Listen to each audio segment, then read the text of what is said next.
பிரசங்கி 3ஆம் அதிகாரம். ஒவ்வொன்றிற்கும் ஒவ்வொரு காலமுண்டு, வானத்தின் கீழிருக்கிற ஒவ்வொரு காரியத்துக்கும் ஒவ்வொரு சமயமுண்டு.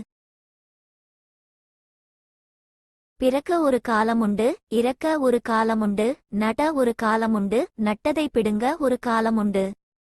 கொல்ல ஒரு காலமுண்டு, குணமாக்க ஒரு காலமுண்டு, இடிக்க ஒரு காலமுண்டு, கட்ட ஒரு காலமுண்டு.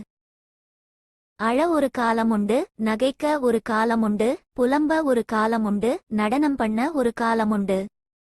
கற்களை எறிந்துவிட ஒரு காலமுண்டு, கற்களை சேர்க்க ஒரு காலமுண்டு, தழுவ ஒரு காலமுண்டு, தழுவாமலிருக்க ஒரு காலமுண்டு. தேட ஒரு காலமுண்டு, இழக்க ஒரு காலமுண்டு, காப்பாற்ற ஒரு காலமுண்டு, எறிந்துவிட ஒரு காலமுண்டு. கிழிக்க ஒரு காலமுண்டு, தைக்க ஒரு காலமுண்டு, மவுனமாயிருக்க ஒரு காலமுண்டு, பேச ஒரு காலமுண்டு. சிநேகிக்க ஒரு காலமுண்டு, பகைக்க ஒரு காலமுண்டு, யுத்தம் பண்ண ஒரு காலமுண்டு, சமாதானம் பண்ண ஒரு காலமுண்டு. வருத்தப்பட்டு பிரயாசப்படுகிறவனுக்கு அதனால் பலன் என்ன? மனுபுத்திரர் பாடுபடும்படி தேவன் அவர்களுக்கு நியமித்த தொல்லையைக் கண்டேன்.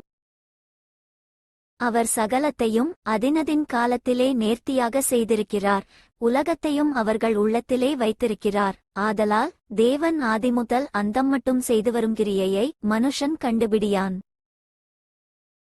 மகிழ்ச்சியாயிருப்பதும் உயிரோடிருக்கையில் நன்மை செய்வதுமேயல்லாமல் வேறொரு நன்மையும் மனுஷனுக்கு இல்லை என்று அறிந்தேன். அன்றியும் மனுஷர் யாவரும் புசித்து குடித்து தங்கள் சகல பிரயாசத்தின் பலனையும் அனுபவிப்பது தேவனுடைய அனுக்கிரகம்.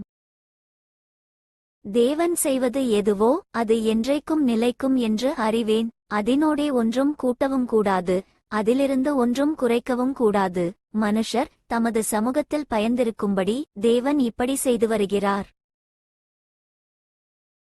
முன் நடந்ததே இப்பொழுதும் நடக்கிறது, இனி நடக்கப் போகிறதும் முன்னமே நடந்தது. நடந்ததையோ தேவன் விசாரிப்பார்.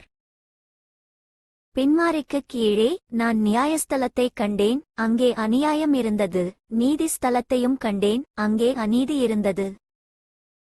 சகல எண்ணங்களையும் சகல செய்கைகளையும் நியாயந்தீர்க்குங்காலம் இனி இருக்கிறபடியால் சன்மார்க்கனையும் துன்மார்க்கனையும் தேவன் நியாயந்தீர்க்கிறார் என்று என் உள்ளத்தில் எண்ணினேன்.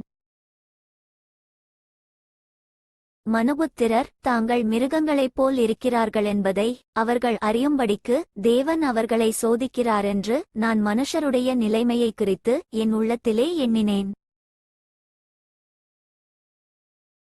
மனுபுத்திரருக்கு சம்பவிக்கிறது மிருகங்களுக்கும் சம்பவிக்கும். அவர்களுக்கும் இவைகளுக்கும் ஏக சம்பவமுண்டு. இவைகள் சாகிறது போலவே இவர்களும் சாகிறார்கள்.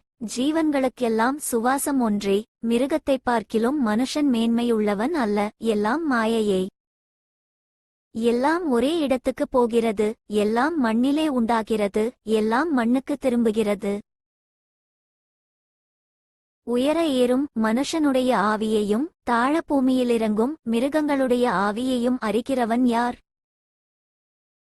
இப்படியிருக்கிறபடியால் மனுஷன் தன் செய்கைகளில் மகிழ்ச்சியாயிருக்கும் நன்மையையல்லாமல் வேறே நன்மையில்லை என்று கண்டேன். இதுவே அவன் பங்கு. தனக்கு பின்வரும் காரியங்களை காணும்படிக்கு அவனை திரும்பிவர பண்ணுகிறவன் யார்?